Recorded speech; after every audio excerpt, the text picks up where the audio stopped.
wanted to discuss why Lord of the Rings movie trilogy is so essential. Is like some kind of required viewing that everybody should do, especially if you have any kind of young man in your life, or you are a man, or you love a man, or you know a man, or you're raising a young man, or any kind of man relationships. We all need to care about masculinity, whether you're a female or a male, or no matter what's happening with your gender identification. And the reason is because, like, this movie trilogy especially, like, the major themes, they span so much about our human experience. It's literally like the fundamentals of good versus evil, you know, death, immortality, greed, obsession, addiction, power, leadership, honor, the wages of dishonor, which is something that nobody thinks about anymore. Right. You know, and friendships, and the masculinity is represented in this spectrum of ways that very few movies, books, anything ever represent. And then, of course, the ring itself can represent many possible addictions, or even a technology or a fetishism, like, I want a whole bunch of drums, or designer shoes, or whatnot. And that the level of power that is being faced by this reluctant group of heroes, right? Mm-hmm. It's overcome by any of the powerful players we meet because of the connection between this group and the loyalty that they have towards their common goals. And their common goals are literally simple as, I want to stop fighting so I can keep living. You know, for people who are like, ooh, I don't like spoilers, or I don't want to think about it. You know, I don't think that's how to think about this. This isn't about spoilers. First of all, the movies were out like 20-something years ago. You should have seen it by now. But to rewatch, like, this is more about an inspiration to maybe, like, get more out of it than you did without watching us. Yeah. So... and then I had more quotes. Do you want me to read? Or no? Well, do you want to talk any more about? I did kind of want to talk about Samwise Gamgee. Oh yeah. Because that was the other. I mean, King Theoden.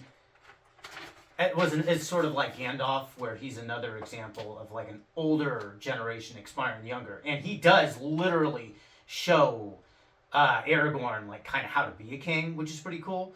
But that's like kind of, I guess it would be a little redundant. No, I love it. I think it's important to talk about that. Well, just real fast, because I definitely want to get to Sam, and we're way past where I thought we'd be, because I thought it was going to be a half hour, and now I don't know. What does it say? We're 40 minutes in, right? But it's fine. It's cool. We're so inspired. Right. Because King Theoden, you know, he is originally corrupted by Wormtongue. Like, and look, there could be, I can't, you know, I'm not going to give any specific examples, but there's been plenty of honorable leaders corrupted by, like, Wormtongue types, right? Well, and sometimes it's not even on purpose. It's just an accident. They got the wrong information. Right. Exactly. But King Theoden, he has his doubts, and he overcomes them, and he inspires his people. But he even relinquishes power to Aragorn, which, like, no, you can't see any leader doing that now, right? Oh, no. And that shows King Theoden, as a positive older male figure. Not quite as old as Gandalf, of course, but still as kind of a father figure to Aragorn. And that helps Aragorn transition to become the king he needs to be. That was sort of all I was going to say about it. No, I love that. I love that thank you for bringing that up. Because right. That's so important. And especially because how, like, when they're preparing for the battle, you know, when King Theoden is trying to give, like, an inspiring speech, you know, we will do this, and we are valiant, and Aragorn's like, why are you even doing that? Like, we don't stand a chance. And he, turns to him and he's like, what would you have me do? Yeah. What do you want me to say? I'm a leader. Right. I'm the king. If I'm all, boo, it's impossible, crying in the corner, yeah. then we already fucking died. Like, right. I mean, he didn't say that. Yeah, and that's true. And then in the end of the movie, when Theoden starts to despair, it's Aragorn that goes, no, let's meet them in battle. Let's die like who we are. Yes. Right? Show them who we are. And then they do, and then they ride in, and then Gandalf shows up with the rest of the Riders of Rohan. And then, and that's the end of the Battle of Helm's Deep. But, so let's move on to Samwise Gamgee. Yeah, let's do that. I love how Sam recognizes that Frodo's depression and physical state become progressively more debilitating as the film and the power of the ring, as it gets closer to, its charging station, right. increases and really starts to take him over, and I love how at like one point, he says, and here's a quote, but in the end, it's only a passing thing, this shadow. Right. Even darkness must pass. Right. And at another point where he said, there's some good in the world, Mr. Frodo, and it's worth fighting for. Right. It is worth fighting for. And this is the other part that is missing in our modern expressions of masculinity. People are fighting for the wrong things. Right. You don't fight because you have the biggest fucking muscles in the gym. You don't fight because, I don't know, whatever stupid thing. You should be only willing to put the effort and energy into defending things that are worth fighting for. Right. Well, and what's interesting, and going back to honor, right, is like Sam is sort of, there's a class dynamic between Sam and Frodo, even though they're still clearly best friends. But Sam is his gardener and his servant. They're still like best friends, but in the end, it's Sam who literally carries Frodo on his back to bring him up to Mount Doom to destroy the ring. And it's Sam who's constantly, hey, you're getting corrupted by this. Warns him about Gollum, who's far gone, right? But it's Sam who gets the happy ending as a regular person. He's the hero. And he is like one of the heroes, like the main he is the hero of the Hobbits, right? He is kind of, physically he's the biggest. But he is also the bravest, consistently throughout the whole movie. Yeah. He draws his little sword immediately, no matter what. Well, if something's coming between him and his friends, right? Yes. His love grounds him. Right. To his duty. Right. And it's not a gay thing, by the way, even though a lot of people said that. It's not. Sorry. Yeah, no, I agree.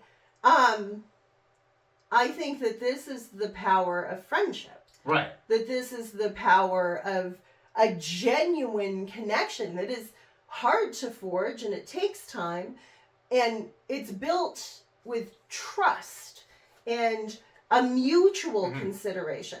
And it's that mutual consideration that we often don't see ever expressed in those varying power dynamics of today, right? Where, I'm, over you. And so because I am in a higher position of authority, I can treat you poorly. Right. And what does that do? Well, it sure as hell doesn't inspire anyone to act like Samwise Gamgee. No, it doesn't. Who's like, well, I can't carry it for you, but I can carry you. Exactly. Well, I mean, that is a gorgeous interpersonal dynamic that has to be cultivated over an extensive period of time. And the way that Frodo never basically is like, hey, you're just the gardener, man. Right. No. He looks at him as his equal the whole time. Even though there's that difference. He lifts him up. You are my friend. Yeah.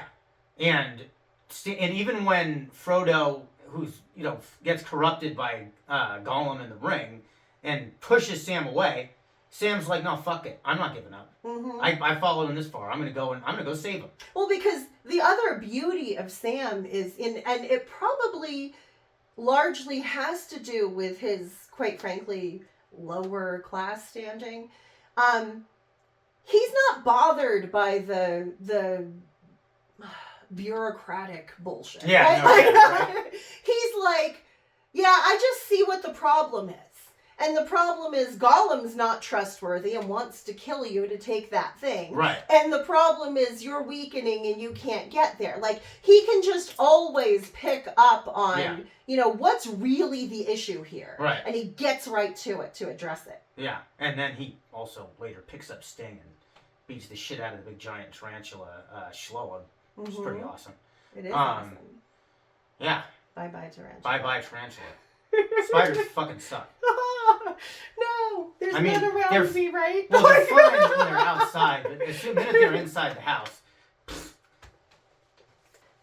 One of the things that I love is when Galadriel, and I love that, she's barely in the movie, but holy cow, when Cate Blanchett, oh. she is a commanding, right? magnificent goddess of a presence.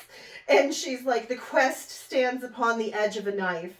Stray but a little and it will fail, to the ruin of all, yet hope remains while the company is true.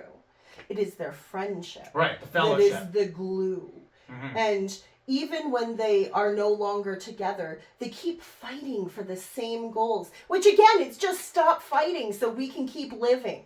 It's a pretty, low-hanging goal. Right. Oh, and then I love Aragorn when he says, deeds will not be less valiant because they are unpraised. He doesn't do the right thing because someone's going to come, oh, good job, Aragorn. Here's a gold star. Right. He does it because it's the right thing to do. Yeah, exactly. And that's why we should all be doing the right thing. And again, with chivalry and being manhood in the Arthurian sense, that's what you do the right thing to do, because it is the right thing to do, not because you're getting anything back. Please, if you're watching this on YouTube a little bit, like and subscribe. We are on Buy Me a Coffee. That's where you can find the entire podcast. Please consider supporting us. And yeah. Please share your comments. We would also love to Exactly. hear what your thoughts on positive masculinity. We've all heard a lot about toxic masculinity. I think we need to focus on the positive masculinity and how to cultivate that. Or maybe you have other ideas of movies that have inspired you to think, yeah, that's really got it. Mm-hmm. Yeah. Finger on the pulse. We can't feel everything. That's right. Your comments are appreciated. Well, I guess that's it. And thank you for so much for joining us. And we will see you when we do the next episode. Thanks a lot. Bye-bye.